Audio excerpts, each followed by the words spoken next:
Hello friends, आज हम लोग बात करेंगे एंटी माइक्रोबियल रेजिस्टेंस पे।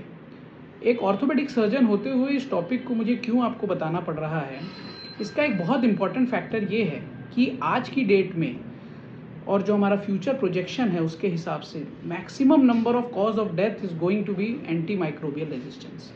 होता क्या है, जो हम लोग में सब में एक जनरल धारणा है कि हमें थोड़ा सा भी सर्दी जुकाम हुआ और हम लोग तुरंत कोई ना कोई एंटीबायोटिक ओवर द काउंटर लेके खा लेते हैं। इसको लेने से होता ये है कि जैसे जैसे आप उस एंटीबायोटिक को लेते जाते हैं तो उसका असर जो सब्सिक्वेंट या जो आगे जाके इन्फेक्शन होने वाले हैं उस पर उस एंटीबायोटिक का असर बहुत कम होता जाता है। समय के साथ आज की डेट में हम लोग उस स्थिति में आ गए हैं कि हमारी जो नई एंटीबायोटिक बन रही हैं वो तो काफ़ी कम है, लेकिन हमारा जो रेजिस्टेंस है वो बहुत ज़्यादा बढ़ गया है। और इस स्थिति में हमको फिर मल्टीपल एंटीबायोटिक्स का कॉम्बिनेशन देना पड़ता है पेशेंट्स को कि जिससे वो उसमें मरीज के ऊपर असर करें।